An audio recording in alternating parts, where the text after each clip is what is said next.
Recording in progress. Welcome to Be Well. This is our 8th week, and we're going through the circle of life. My name is Erin, and this is my co-host, Bridget. She is a certified integrative health coach through the INN. Did I say that right? IIN. Education. So today, I just want to show real quick, those of you guys maybe who are wondering, what is the circle of life? You guys keep talking about it. So I'm going to show you a picture here of what the circle of life is. And you can see that we have all of these different areas of well-being: spirituality, creativity, finances, career, education, health, physical activity, home cooking, home environment, relationships, social life, joy. And so, Bridget, why don't you explain to us a little bit, just a quick review on how this applies to truly being well in your life? Okay. So basically, these are all components of pretty much everybody's life. You really can't live your life without all of these elements being part of it. Right. So when they are out of sync, then it affects your overall health and well-being. Yes. So if your joy is out of sync, then maybe it could be related to your career not going so well. And by going through this exercise, it kind of helps you see where your areas are doing better with your well-being, or where you could use some attention and work towards that area. So did you want me to explain how you actually do it? How do you actually use this? Like, what's the activation that you would use this to find out where you're low? Right. On each, so basically you start with marks from the inside out and of their triangles. So say you have creativity. Yep. And say you're not feeling so creative, you're not doing so well in that area, you feel like you could have some growth in that area. You would place your dot or your check mark or your X, whatever symbol you want to use, more towards the inner part of the circle. Cool. And then the further out you go, the better you're feeling in that area. So maybe, with finances, maybe you just got a huge raise and all of a sudden you can pay these bills that you weren't able to pay before, and you're feeling really good and you're confident. You would put your dot, X, whatever, on the outside of your triangle towards the outer end of the circle. And then you continue on with all of them. Once you complete them, you connect all the dots. Okay. And that will help you see where you might need some growth. Maybe you're in the middle for a couple of them. Maybe you're on the outside for a couple of them. Maybe you're on the inside for most of them. And it fluctuates. It can fluctuate daily. Yeah. It can fluctuate weekly, monthly, what have you. But it's always good to kind of get a baseline where you want to start. Yes. See where you're at, and then look at those areas and then focus on them, and then do it again in a month. Yes. And then see if it's changed. And it most likely has. Yeah. Hopefully for the better, but not always. I mean, life happens, Sure. But it keeps you moving. It keeps you growing no matter what. And you can see where you're sitting in your season. Yes. We like to talk about our seasons, and which I think is what we need to pay attention to, where we're at. Yeah. So this is a great tool for anybody who is like, you need to start somewhere with your health, or getting a better grasp on if your life is feeling a little bit chaotic. This is a really great tool that you can use to just take a broad look at, these are the different areas of my life that are influencing my well-being. Where do I land on the spectrum? And what ones are, we've talked about in the past, the low-hanging fruit, where, which dots are towards the center that are low-hanging fruit that I can move quickly to the outside so that it can affect all of the other areas. So if you're looking for somewhere to kind of get a little bit more rein on being well, this is a great tool to start with. And if this is something that you guys would like access to, you can reach out to us through email or through social media on Instagram. and let us know, and we'll be happy to send it out to you. So that is the circle of life that we keep talking about. And so today, Bridget, what are we talking about? We're over halfway through We're going this to talk about education. education. Today. Yeah. So, and you know that this is a tool to educate yourself, right? It's a great way to keep learning and to keep growing, because education is one of those things that is available to everybody. Like, I truly believe that there are zero excuses for people not to learn. The internet is probably a bit, if you have a cell phone, you have access to education. If you have a library, you have access to education. If you are a part of a community, you have a teacher, so you will have access to education. And it really just comes down to our willingness to start to understand or to want to know what we don't know, right? You know, when we go through things in life, it's like, oh, wow. And then we learn and we have all these lessons. It's like, I don't know what I don't know. And until I decide and take that step forward to be educated, then I can begin to know. And then we can also, our responsibilities, once we do know, then we have that education to pass those tools on to other people who we see are walking through what we walked through, but now we have the tools and we have the resources and we have the knowledge and the experience to help them through their struggles or their, you know, whatever it is that they're trying to get through. So go ahead and just tell us a little bit about like your education and your experience. My personal education? Yeah. Because I think so. I think so. I particularly wanted to talk about this. I was looking forward to the first of all, for some reason I felt that this is what we were supposed to talk about today. And I personally, over the past couple of years, have made it a mission for myself. I'm a social worker. I'm a social worker by trade. You know, I do have a college education. I have to get continuing education every 2 years to keep my license. However, the education that I continue to receive for that is, you know, it's switched where my interests went. I still love what I do.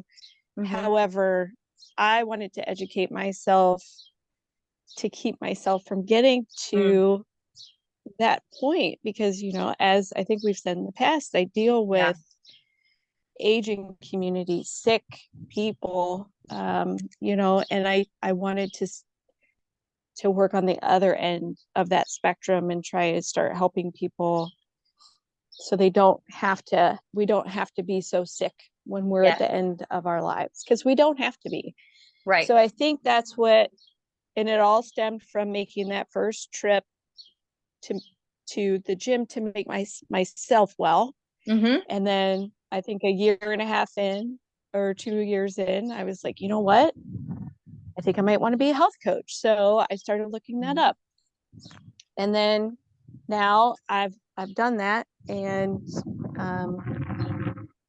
now I want to go to the spiritual end of it for myself and then for others. So I feel like if we don't have education, we can't continue to grow. We can't continue to change. We can't continue to help others. We can't support other people if we don't have knowledge of other aspects of life, if that even makes sense. So I think the same with you, like different educations. Obviously you have your educational background, but you've had a lot of changes too, you know, in what you wanted to learn and grow in. There's been a lot of shift towards my training approach, not just only for myself, but for my clients, noticing that not everything has to be done at 1,000%. Not everything has to be done as quickly as possible, as fast as possible. And we're talking about longevity. Slow and steady wins the race. You know, we know that's a famous quote. I don't even know where it comes from. It could be from the Bible. I don't know, but slow and steady wins the race. And so when it comes to education, obviously just that continuation of learning is actually gaining wisdom. we're not educating ourselves to like be able to go take a test or to recite something back to our teacher. It's just essentially a desire to gain wisdom for the benefit that it keeps us young as long as humanly possible this side of heaven. So a quote, let me see if I can find it here in regards to that. You kind of tapped on this, is, you know, continuing to grow. Henry Ford said, anyone who stops learning is old, whether at 20 or 80. Anyone who keeps learning stays young. The greatest thing in life is to keep your mind young. And obviously you being in, you know, the kind of end life care for people, you see the mental health. I don't want to, the mental health decline as people age because, you know, lack of desiring to continue to learn. And so even in the book of Proverbs, it says, listen to advice, or get all the advice and instruction that you can, which is get all the wisdom, gain all the wisdom that you can, so you will be wise the rest of your life. And so it's actually biblical to continue to educate yourself so that we can pass the wisdom on from generation to generation. And so this is why like education is such an important part of our lives. You know, it's something that I don't think people really think of education or continuing education as a part of their well-being. But I know I go through moments where I'm like, man, I just really want to learn more about X, Y, and Z, you know? And so, and I think anytime that desire to want to learn and to dive deep, and whether it's for your own purpose or for the purpose of passing it on then to the next, you know, generation or the next person that you meet. I mean, you never know what can be done with what you've learned and the wisdom that you've gained. But And I think there's different forms of education. Like, yes, we get education from people. You know, I was looking up, you know, just as simple as a recipe. I was yeah, tired of chicken. I wanted something different with chicken. So yeah, I started looking it up. That's I learned something new, a new way. I yes, could be having a conversation with you and be like, oh, I never knew that before. You know, you learn something new yeah, every day. That's a right, form of education. yes. So, And you and know, I I think think too, it's the practical side of that too is there are opportunities to learn every day. It's just a matter of whether or not we want to lay hold of that opportunity and then apply it to like our life. You could have looked at right. recipes, but then if you would have never applied it, you just would have been, you know, still bored. You would have never done anything with it. So, you know, yes, we learn different ways. We are educated and we gain wisdom in various ways, whether it's through literally like I'm opening up a book and I'm reading and I'm gaining wisdom, but there's also experiential, you know, we learn and we gain wisdom and education by actually doing. Right. You know, sometimes we learn the hard way. Story of my life. So there's definitely Right. that thing too. Is like, you know, we like to try to do things our own way, even though we have the wisdom there that's available to us to do it. Just, hey, this is the way it should be done. And I'm all about people taking risks, you know, and trying to do things in a different manner, as long as it's not like, you know, we want to fail forward, not fail backwards. Right. Yes. I say that at work all the Yeah. time. Sometimes that's the best form of education, and then you remember it so Yes. well. Like, it's Yeah. okay to do something wrong. You Yeah. learn from it, you know? Yes. Yeah. As long as you learn from it. Fool me once, shame on you. Fool me twice, shame on me. Right. That's another one where, and you could probably say the same thing, like, you know, I learned it the hard way. Well, do you want to keep learning the hard way, or are you going to take that experience to apply it, so that you fail forward? I think that's also a really important part of learning, is learning that it's okay to fail when you fail Mhm. forward, and just figuring Right. out, you know, what's the right way that I need to approach this or do this. And so, Right. you know, and in the Right. health and fitness industry, I think, especially with nutrition, there's a lot of failing forward. People try different things, they try different methodologies until they finally find the one thing that works for them personally, because we're all made different. We're all created very uniquely. And so what works for me with my nutrition is not going to work for Bridget necessarily. And so just finding what works best individually sometimes takes coming to someone who is well educated to help guide you through that until you've gained the wisdom and the knowledge and the experiential knowledge to be able to walk that out realistically on a day in and day out basis. So yeah, education Right. is super important. We're never too young, never too old to keep learning. So Right. what are some of your favorite resources right now educationally that you could point people to? And I'm like kind of throwing you on the off the Yeah. cuff here, but I don't know. I think honestly at this point, like I revert back to like my IIN yeah, education just yeah, to kind of keep myself fresh. But I don't know. I'm more right now where I'm at.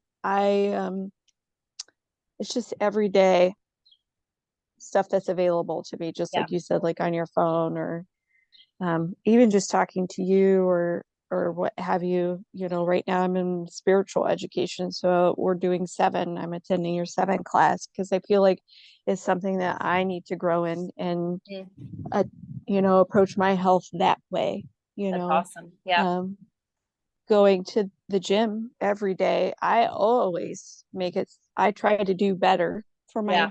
myself and make sure that I pay attention. So if I need to, I can do it myself. Those types of things. So I don't know. I feel like you have been such an educator lately. What are you Thank using you. right now? It's true. Thanks. Yeah, It's true. yeah. I think at the hardest of all of it, when I started school, I looked at being like a PE teacher. But I didn't want to just teach PE, so I went with like adult fitness. But really, at the heart of it, I am a health educator. And so my goal is to educate people to the point where you don't need me anymore. And, if you still need me, either I'm not coaching, either I'm not teaching you appropriately or the concepts just aren't really making sense. And that can be for a lot of different reasons. But at the hardest of hearts, as you even being certified, we are health educators, which means there needs to be a graduation point for people, right? Um, a couple of resources that I really love right now. There's a gentleman that I stumbled upon. His name is Dr. Will Cole. He's a functional medicine doctor. He's huge on Mm. gut health. He's big on functional eating, what it looks like to eat. He even talks about fasting. I mean, he checks all the boxes for me from like a practical health standpoint and incorporating physical activity that isn't going to raise your cortisol. He talks about the importance of sleep, and just everything starts in the gut. So he's really been like someone that I really enjoy talking or like listening and reading some of his resources. My number one resource, Yep. which sometimes takes a little bit more in-depth study to understand what it means, is actually God's word, because his word never fails, but there's always practical applications in there to our truly being well. One of them that's really been hitting home for me lately when it comes to healing is that in his word, he says, and this might be a topic for a completely another, it is a topic for a completely other day, but he says, confess your sins to one another so you may be healed. So our healing is available when we come to each other and we confess our sins. So, God's word even talks about practical ways to be healed. And then Dr. Jolene Brighton, she talks about women's hormone health. She's a great educator in the field. And Marcus Philly is one of my favorite strength and conditioning coaches that I follow. He's big into, functional strength and conditioning, how to combine strength work with cardio for like maximum benefit, especially if you're short on time. So he's definitely a pioneer in that long, fitness for longevity approach. Um, I'd have to add because we both follow him as Dr. yeah. Mark Hyman, and Yes, he Dr. was Mike actually Hyman. and he actually did some instructing in our videos for IIN, Yes. and he's out of the Cleveland Clinic, but huge Yeah. functional medicine, huge gut health guy. Yeah. And easy, honestly, I think he puts it really real and easy Yes, to he relate does. to. You made me think of another person Yeah. too, because, and I'm sorry to interrupt you, but her name is Janine Roth, and she was one of the instructors for IIN also, and she really hit home with me. She has a couple books, but she teaches about emotional eating, Okay. which is Oh yeah, was a so good. huge thing for me, Yep. and a topic that I love. So she was, really instrumental in me actually digging deeper and getting some more books and Yeah, looking more into that for myself, it's great. So sorry, I interrupted Okay. you. That's all right. Another great resource for those of you who might have like very easily like inflammatory reactions to food. Actually, Michael Simon, who's from Cleveland, he has a couple of restaurants actually in the area. He has a cookbook, and it's essentially takes you from eliminating inflammatory foods and all of these really delicious holistic recipes that aren't like, sometimes you get these recipe books that are like 49 ingredients and you're like, I just want 5 ingredients. So anyway, Michael Simon has a really great recipe book that's how to essentially remove inflammatory foods and then slowly reintroduce things back into your diet. I think it's called the Anti-Inflammatory Recipe Book. I could be totally wrong. I'll put the link in the comments, but that's also another, if you're looking for a practical, like implement now, I need some recipes. He's got some really great recipes to follow in there too. So yeah, just wanted Bridget and I just, at our hardest, the deepest part of our hearts is, just continue to learn, not just for, because you're bored or whatever, but because there is a lot riding on your being well. And really, we have a responsibility just as a good human being to pass on to the next generation what it means to be well.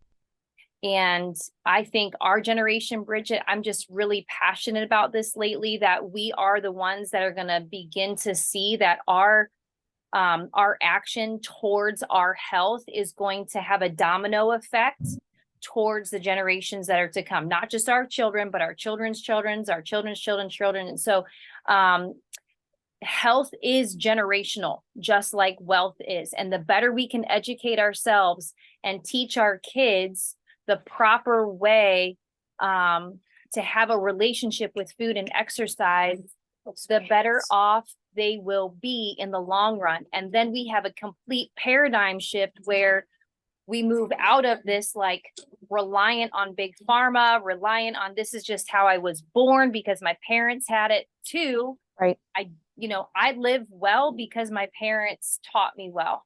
And I'm not gonna like be the one that lets that go per se. Right. So education is the first way you can do that, not just for your benefit, but for all of the generations to come, whether they're your biological children or other children that you mentor. So if you're a sports coach, if you're a teacher, if you're, a coach like me, if, whatever sphere of influence you are in, where there are people underneath you in age, they're watching you. And, it's our responsibility to lead them in the right way. And so to educate ourselves so that we are the ones that begin to essentially reverse what was passed on to us. So do you have any closing thoughts or comments? I went on a little bit of a soapbox there, but no, but I like all those comments though, because maybe I think both of our hopes that we move from, again, the dis-ease part of life, the morbidly obese, I can't get up and move because I hurt so much type of mentality. Yes. We are not victims. We do not have to have the victim mentality. No, and it's totally reversible. There's so much that's reversible, and yes, and you don't have to succumb to your diagnosis or your oh well, I already ate this, I'm just gonna finish it all bag. Right. Just we can move forward from that. That's right. So I hope that's what we accomplish. Yes. That's why I went. Yeah. That's why I decided to make the shift to hopefully um help with that mentality, Yeah. Yep. So They're actually business coaches that I follow. They have a saying where they say you're either a conduit or a cul-de-sac. And what is a cul-de-sac? Just keeps things in, right? But a conduit lets things through. So we want to be, when it comes to education, we don't just want to hoard it all for ourselves, right? We want to be conduits of health, conduits of longevity, and conduits of what it means to truly be well in body, soul, and spirit by taking a realistic look at all of these different influencing factors in our lives and educating ourselves how to become more well balanced, so that if it's not for my benefit, it might be for my kids, and I'm perfectly fine with that. So just being a conduit of health through continuing education is really what we just wanted to encourage you guys in today. So if you found this helpful, please share it. Please like it, hit subscribe. We would love to answer any questions that you have. You can reach out to Bridget or myself. Head to trecoathletics.com and, fill out a contact form and let us know, and we'll be in touch with you. So go on, be well, and we'll see you on the next go round. Yay. Thank you.